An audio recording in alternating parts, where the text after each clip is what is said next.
We'll go into our next session, which will be led by PA.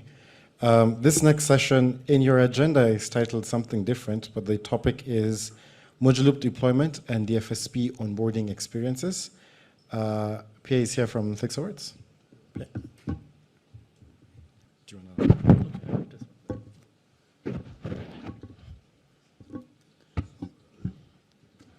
Hello, everyone. Okay.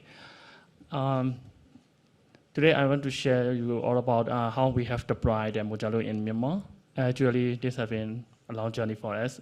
It has been 2 years, but this morning you were also here. You already heard about me sharing about the pilot project, what we have done in Myanmar and why it takes a little bit longer than the other project because of the regulator approval and all these things. But however, we ran this project in these 2 years, and we have a lot of experience learning, and we want to share with this one with you all. And we also would like to learn from other head operator how you solve all these issues and how you have experience in your country, in your experience. This is the main purpose of today's session. Not only for sharing, but also want to learn it from you all. If you have this kind of lesson learned that you have focused and already passed it, then I would like to learn from you all. Thank you. Okay. So for those who plan to deploy the Mojaloop, we want to share with how we have set up Mojaloop in deployment in our country. The first thing that we have setting at the very first step is setting the organization structure for the head operation team. So this has 3 main parts according to our learning. The first in business, and then technical, and then operation side. So these 3 have to work together to deploy the Mojaloop in our country. And in this thing, we have phase-by-phase definition. So what we mean by phase is like the pilot does actually, because in the morning session, what we have done in our country is we don't have POC. We just try to go to the pilot when we are ready to deploy the Mojaloop in 2021. So we decided at the time to go this as a phase-by-phase. So here, the business, technical, and operation team, the structure that we need a lot of help from the other people who already deployed, especially from the John. And this morning, he already had us a lot how set that in other country and who are doing which job. What we have to do at the time is, do we really need all these people at the first stage? Because it needs a lot of resources for us. So this is the most critical part for us to decide who needed for the first time and how we will extend our team phase by phase. So this is the first thing that we have done at the time. And we also have to develop the job scope because for us, it's very new. In our country, we don't have that kind of interoperable payment system at that time. Professional for this are quite rare in our resources network.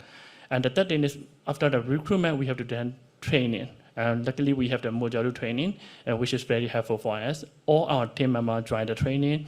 They learn from there, and there are a lot of internet discussion and also discussion with the Mojaloop team because we don't understand some of the point. As I said, when we first established in 2021, it's very new for us, very new concept, very new technology, everything new for us, even for the business team. Not only for technical and operation team, even business nature is quite new to us, so we have to learn all these things, and we train all our team members with Mojaloop material. It's very helpful for us. And then we distribute and we collect all the resources from the Mojaloop network. Whatever the resources that we can get for all the issues, for all our questions, we have to reach out to them and get the answer and then distribute this among all our team members. Okay, I got this information from this department or this organization, and they share us, they pass this like this experience. So this is what we have done at the time. And the next thing that we have to prepare first thing is the readiness for the onboarding. So if you want to run a hub operator, the first thing is how to prepare yourself to onboard a DFSP.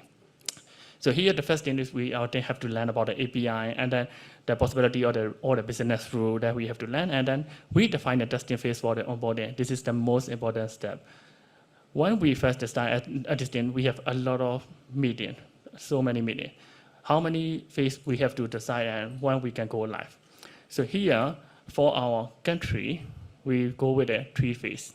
The first one is friendly user testing, where we decided to test the real money going in and out of the system, but without real client. Because our regulators are really sensitive about testing the client money. So if we try to get their approval to test anything, then it will take so long. We really want to test the system at the time. So we decided to try a FUD model, which is testing the real money. Luckily, in our country, the MFI have the staff loan. So the staff get a loan from the MFI and then repay back every month. So we negotiate with the MFI whether we can use this loan to repay through this channel and see whether the system is really working properly or not. And this is how we have to pitch the MFI at that time. Luckily, they're really willing to do those MFI, like you already mentioned in the morning session, there are a lot of MFI who are really interested in this interoperability because currently they are all bilateral. Whatever they do is bilateral, and it's so complicated and also cost is a little bit higher. So the first friendly user testing, what we mean is we test mainly for the system, whether it's really working or not, but with the real money. Not just concept and not just the theory. We really move the money from the client account to the MFI account. And we do settlement every day. So this is how we want to test the FUD, and we are now in FUD phase. So next phase that we plan is CUG phase, we call closed user group. This we plan to use real client, but in a control group. So those MFI who already tested FUD, actually they already planned the area, also they selected the client. The only thing that we need to move from a FUD to CUG is approval from the regulator. Because as I told you, whatever we manipulate or we tested with the client money, they're sensitive from the regulator side. So they said for this, we need the approval from the regulator. So MFI also agree on this one, and they don't want to go this stage without the approval from the regulator. So that's why we're now waiting for this one. So that's why we're still waiting for the CUG phase. Only after CUG phase, we plan to go live, which is we call the commercial live. So in CUG phase, now we can see very clearly how these systems are really working. Actually, this model is not very new for MFI. In our country, when MFI go for the digitalization, for the digital payment, even for bilateral, they go the same. So MFI made agreement with the mobile wallet for the digital repayment, and at the first stage, they test the technician, and then they go for the close. At the time, we don't call the closed user group, we call a very simple pilot test with a very specific client, and then they go live for all the area. So this is the normal process for our country, how we go digitalization. And then for the onboarding, we have to define all the workflow. So who are doing the work name, and also the most important one is the onboarding challenges and guidelines that we have already developed. For this, we got from the resources from the Mojaloop community, a lot of helpful for us. And at the time, the Motorsports in phase now, they also supported us a lot of documents and supporting us. And we make it into our customization of our country, because we cannot just take it out like this, because in our country, they are a little bit different system and different culture, different nature, so we have to customize this thing. And finally, we have to create a test plan for the two testing phase, integrated testing and end-to-end user testing, which is the most important step for the onboarding, especially. Okay, so the next thing is we prepare for the settlement, how we will do the settlement. And the major function of the head operation, as far as we understand, is a settlement. The onboarding and the next thing that I will share with you about the customer support is important, but our daily job will be mainly on the settlement process. So we have to make sure how we will do all the settlement with the settlement bank. For now, we are doing with only one settlement bank, but in the future, we already have a plan. In the future, if we can go to multiple settlement bank. We already have this concept, and we already learned this from the Mojaloop training, and our team are ready for that one. But at the beginning, we just want to go with the one settlement bank first. So with this settlement bank, we have to make the agreement how we can do settlement with that, and how we set another ticket, and how we will do the settlement every day or 2 times a day. So at the beginning, now we started with the once a day. At every day, 2 p.m., we do the settlement. So after the settlement, then they have to send us a report, and we have to send them a report. We have to send the FSP all their report every day basis. So these things we have to prepare before we launch their deployment. And the next thing is, of course, for the customer service, because once we study the transaction, there are complaints, because there are issues, there are challenge, there are error, of course, because this is very new to us. So we already prepared for the customer service. So the first thing is we have the customer service portal, Jira board, and then we have to define the category or the issue so that we can make it easier for the categorization, and then we can share with the other people. Today, I will also share in the last part about how we have learned all these things, FUD issue and challenges. And we also have support survey workflow, which has to be added in the SLD agreement with the DFSP. Although this is testing phase, we make all the processes the same like what we want to go in the go live phase, as similar as possible. like the agreement, DFSP or the DFSP who join even FUD phase, they have to sign the agreement, and which also include all the SLA. And our team also go the same. So although it is testing, we don't do it as lightly. It's the same like when we go live. And we also have to develop all the SOP and also service training to the DFSP. So this is the thing that we have done for the customer service. So this is the deployment preparation, and then we started our deployment operation. So the onboarding steps, these are the steps. I don't want to go all one by one because most of them are already in a readiness preparation step. What I would like to highlight is in the onboarding step, the most important, the most challenging part for us is the last part, the conducted the integrated testing and end-to-end testing. So we spend a lot of time in that time because MFI also quite new for this kind of feature for them. This is very new. Like I told you, in Myanmar, most of the MFI, they have bilateral agreement with their wallet, but they never integrate their system. It's just like the manual process. Every day after the bank after the mobile wallet collected the payment, then they transfer this money to their MFI account. And then they send a list of the client who already paid to them. But with the Mojaloop and with our YP project, they don't need to do all these steps. So once they got the transaction with the API, they will directly go to their core banking system and correctly implement it. This client already paid this. So this is the most important, the most challenging part. And here are the main challenges that we see when we do the onboarding. From the MFI perspective, the first thing that's important for us is about the phone number. The phone number in our country in the MFI is not standardized. Every MFI have their own rule. Some started with a 0, and some skip a 0 and started from the 9. So for us, we have a standard system so that we can make everything in a similar way. So that's why we have to train that. Oh, you have to go this standard system and they can follow it. This is the most challenging part for us in the beginning. The second thing is when we restore the process, they have their core banking system which also update with a frequent time. So when the core banking system update their API or something that's changed, at the time when they restore it, it's challenging for us to make sure everything is in place with our API and whatever we have agreed before. So this is the challenges when we see it. So it's good lesson learned for us. And from the wallet side, the most important part that we see now is this two-phase commitment. So for this two-phase commitment, some of the wallet in our country, they don't have this kind of feature. So the reference process has to bend a lot. I will share this in a few lesson learned when I share in the later part. I will share you how we have solved it and how we can do it in the future. And the common ground is, of course, the API documentation for DFSP. In our country, although they have API, some of the documentation is not very standardized and not very complete one. They just made a very simple one they got from the vendor, and it's not very perfect one. So 1 hour, they have to study this. Sometimes we don't understand very clearly, or we misunderstand what they mentioned in their API documentation. So when we develop everything, then when we test this, it's not the right way. So when we know about this from 1 to MFI, then we know this, okay, for the next MFI, whatever document we got from them, we verify with them again before we develop everything. So this is a good lesson for us, and also we want to share with you all to make sure. Sometimes the documentation is mentioned very clearly, but it's not really like this. So everybody want to know the onboarding time, how much we have spent for onboarding MFI or wallet. So from MFI perspective, it's from 3 to 6 months, depending on the capacity of the MFI. For now, all the testing MFI, they have core banking system, and they can support the API. So if they don't support API, or if they don't have core banking system, I think it may take more than that. This is for the MFI. And from the wallet side, it takes less time because most of the wallet technology in our country, when compared to the MFI, they are a little bit higher level, more advanced. And most of them, they already have an API, and they already have the technology that can be integrated easily with our Mojaloop system. So that's why usually within 1 month, we can onboard that very easily, especially for the mobile wallet part. And these are the documents that we already prepared.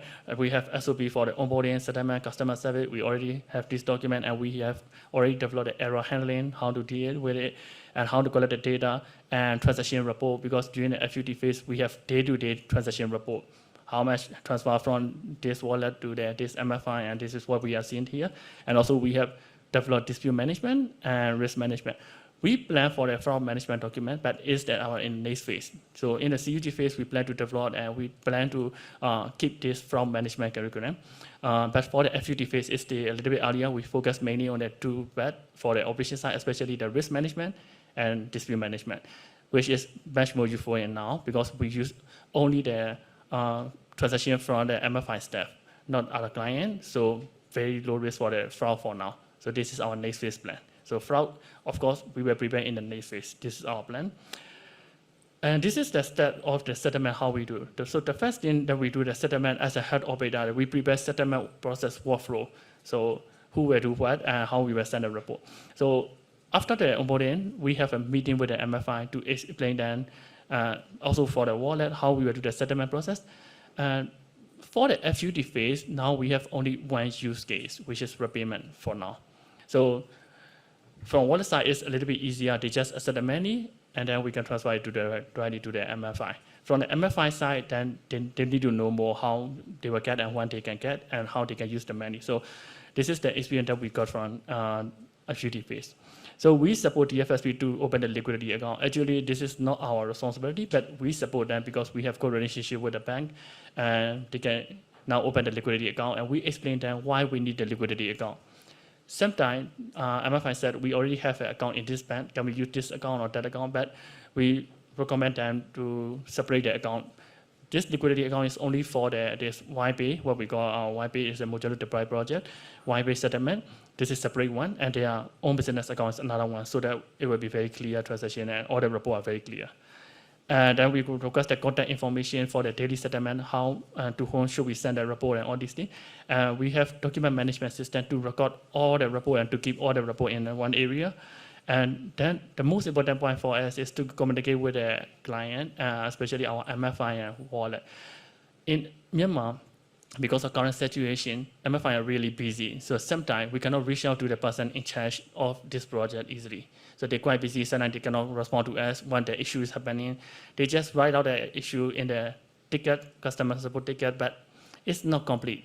I'll share it in the later phase, you can see that. So like this kind of communication gap, we always see it, and we made two channels, the Skype and fiber. This is very much common, very common in using in our country. So we have this group, and whenever issue happen, before the ticket, they usually communicate via the Skype and fiber. Then we train them to go to the service desk ticket. Although we try to respond in another way, we always try to keep them in the service desk ticket.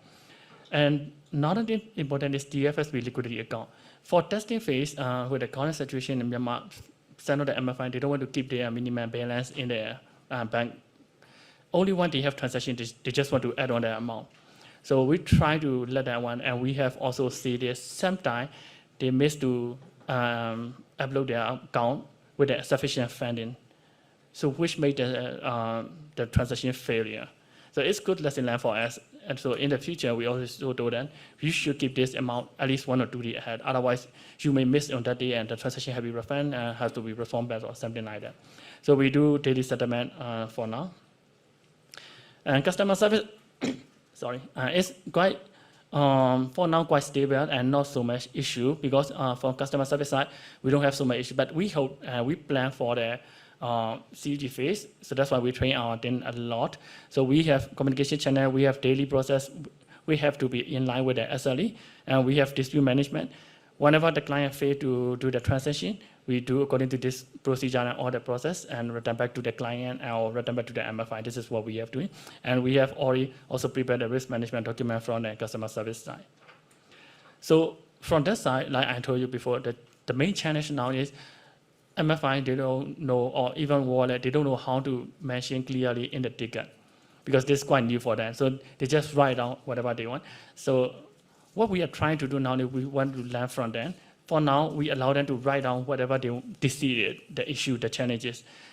In the future, we're now trying to learn it, what is this issue related to, and how we will train them to mention that, categorize into the, okay, this is related to the settlement, and this is related to the system, and this is related to the operation, this is related to the business or something like that. So we now trying to learn from their ticket. So this is learning phase for us, and we stay trying to get different category. So the last thing is the dispute process. We have a lot of dispute process happening, and we try to make it in line with our SLA. So within how many hours and how many days we have to solve all these issues, whatever it is. So although this is testing phase, our team takes very serious action to be in line with the SLE.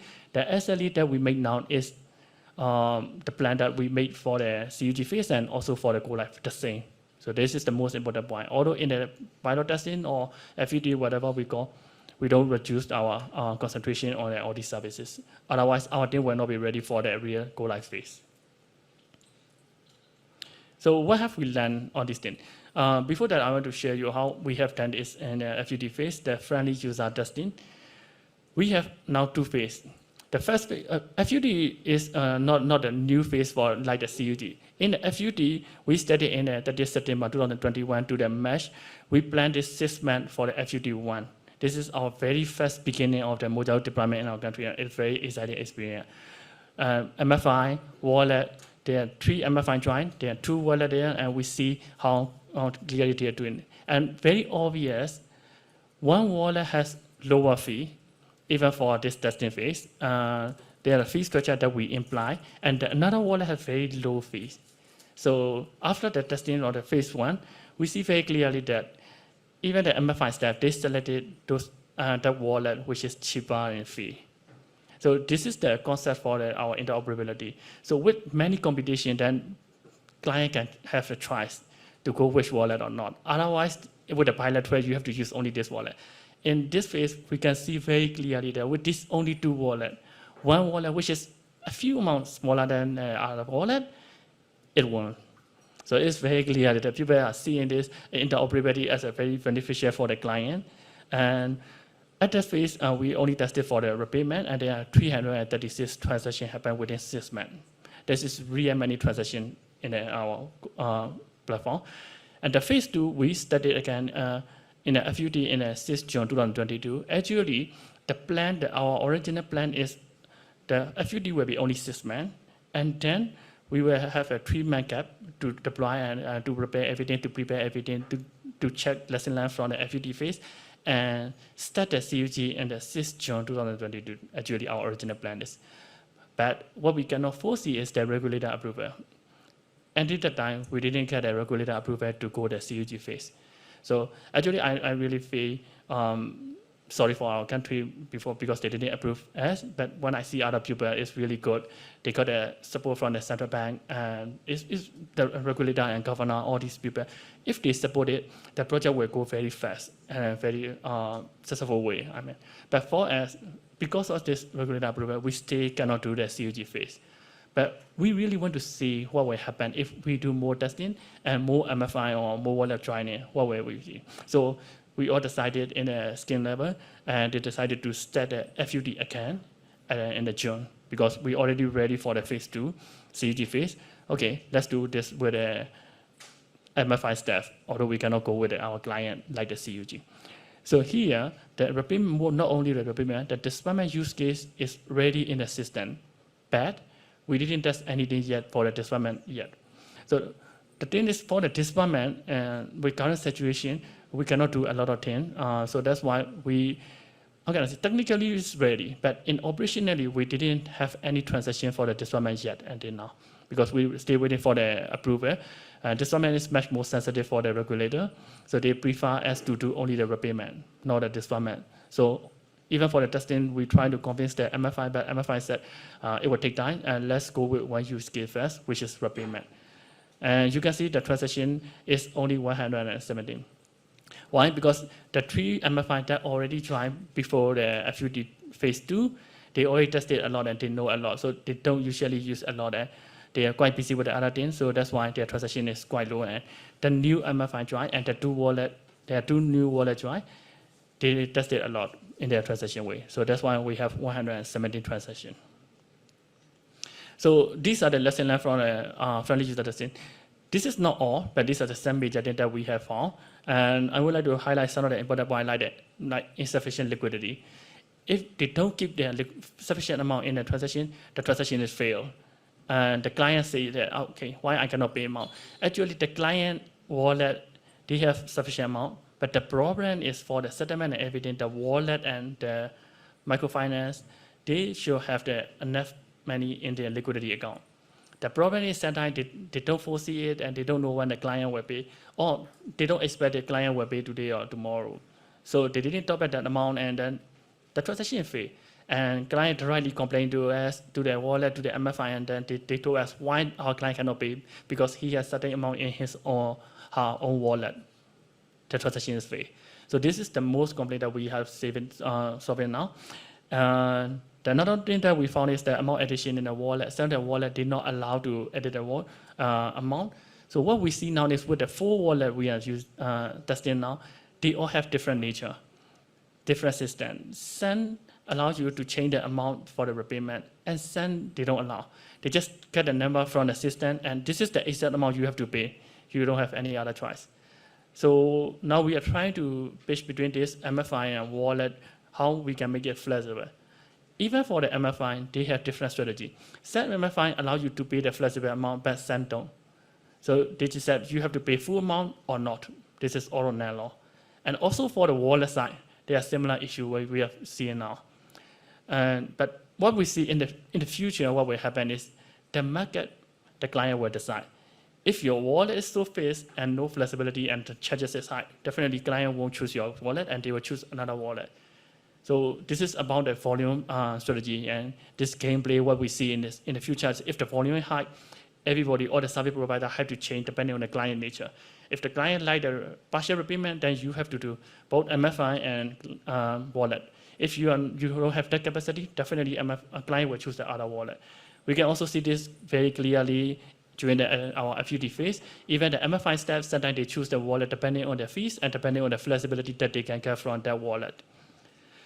So some of the things that we see, the later one from the technical part, I don't want to go deep dive on this thing, but you can check all these things and you can check with our technical team whatever you need help or you want to learn from this thing.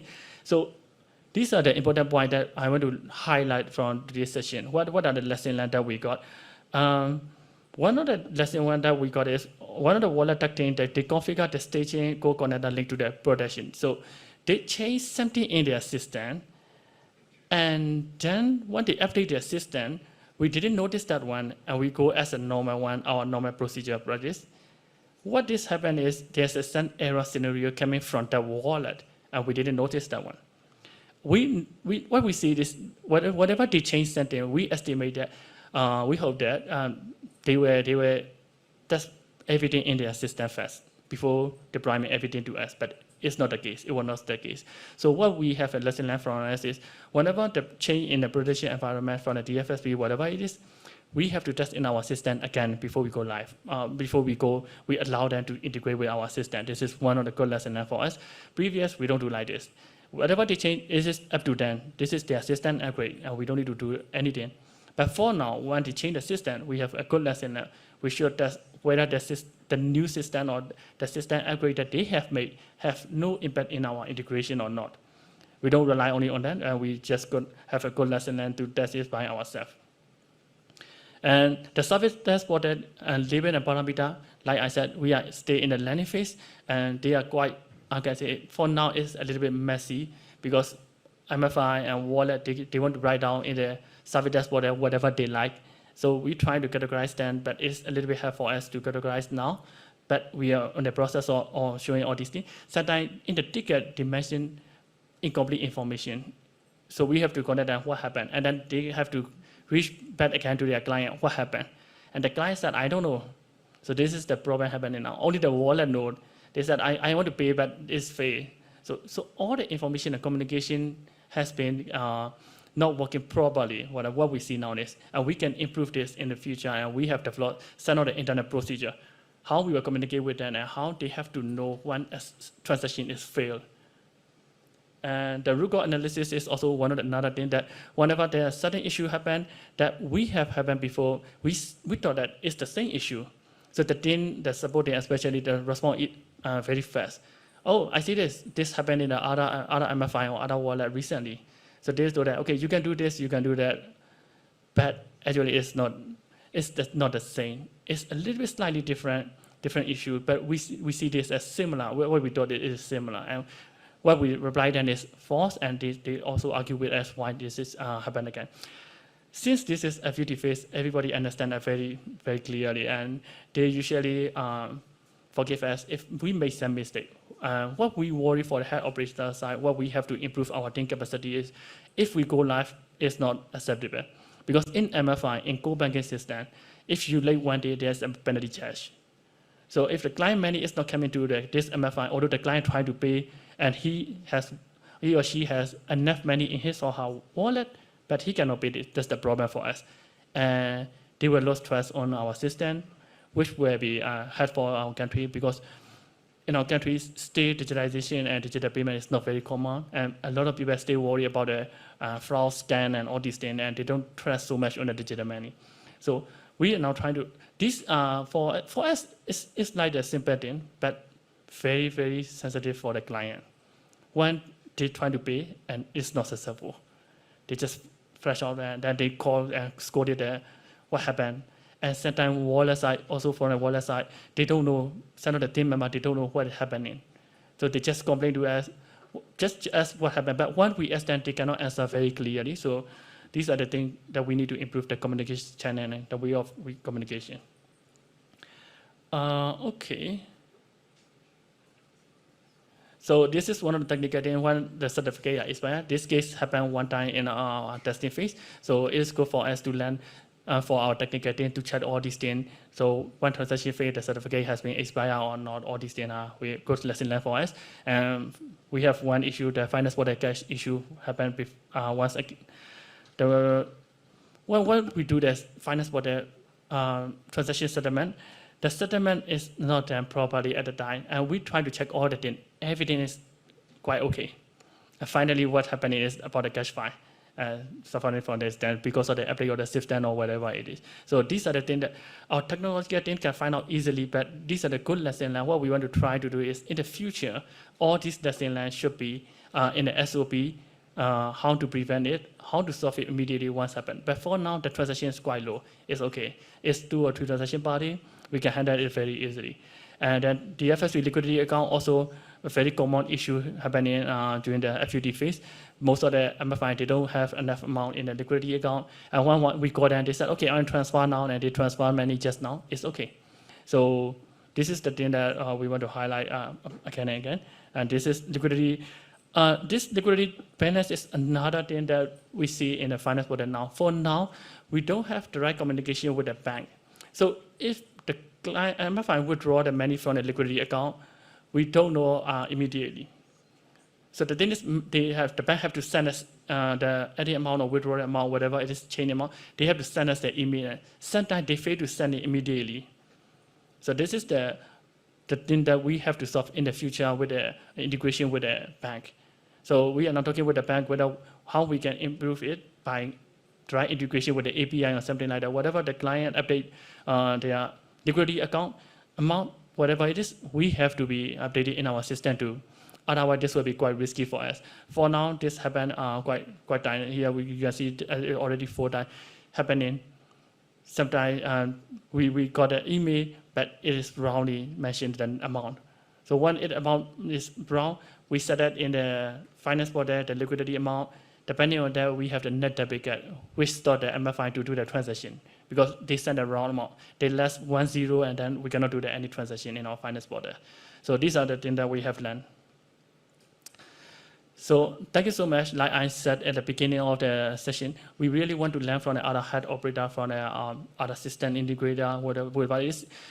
We really want to see how you have faced this issue. If you have this experience, please do let us know. We really want to learn from you how you prevent all these things and how you have solved all these things in your experience. Or if you are just new to do the head deployment in your country, whatever it is, we will share whatever we have knowledge, and we will try to support you as much as we can by discussing and knowledge sharing to each other. We can learn from each other. Thank you so much.